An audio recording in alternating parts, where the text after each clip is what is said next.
Dear friends, je donne la parole au président de la République du Cameroun, son Excellence Paul Biya. À vous la parole, Monsieur le Président. Monsieur le Président de la Fédération de Russie,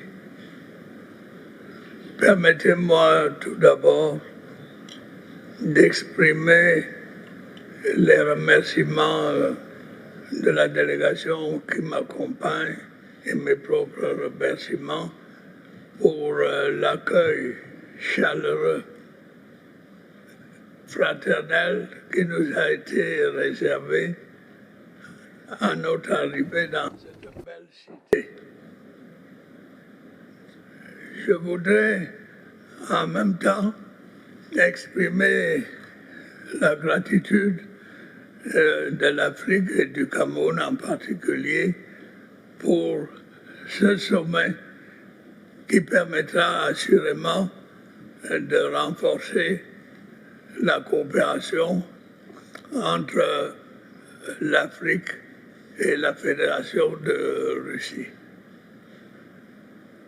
Certaines personnes sont peut-être un peu étonnées par l'intérêt que la Fédération de Russie marque pour l'Afrique, mais cet intérêt est ancien.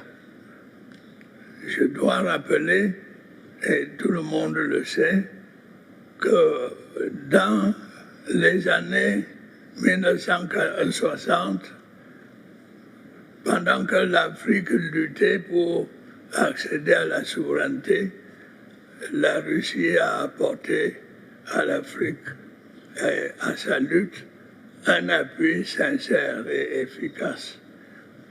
Nous voulons, une fois encore, remercier ce grand pays.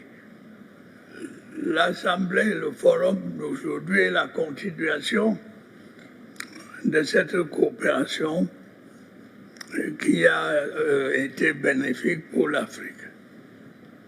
Aujourd'hui, le monde est confronté à beaucoup de problèmes, la sécheresse, la crise, sans parler du Covid que nous avons rencontré, qui a fait des ravages.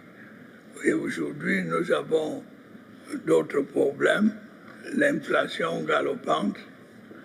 Et devant ces multiples problèmes, nous faisons appel à la collaboration que nous a toujours apportée la Fédération de Russie. Nous espérons que nos délibérations nous aideront à trouver des solutions à nos problèmes. Je veux simplement évoquer ici quelques-uns de ces problèmes. L'Afrique, qui compte plus d'1 milliard d'habitants, est sous-représentée dans des organisations internationales. Je parlerai notamment de l'ONU. Nous comptons sur l'appui de la Russie pour corriger cette défectuosité. Nous voulons également dire que les problèmes de développement dans nos pays sont énormes, aggravés par les crises. Nous souhaitons que la Fédération de Russie, comme par le passé, continue à nous soutenir pour trouver des investissements, des fonds pour investir.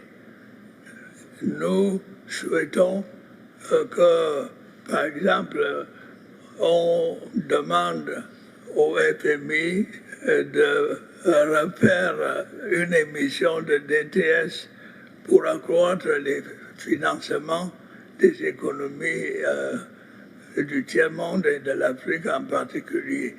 On a évoqué aussi les problèmes de la sécurité, le terrorisme. Nous remercions la Russie pour l'aide qu'elle apporte à beaucoup de pays pour combattre le terrorisme. Bref, l'Afrique est confrontée à tous les problèmes modernes et nous pensons que cette réunion nous permettra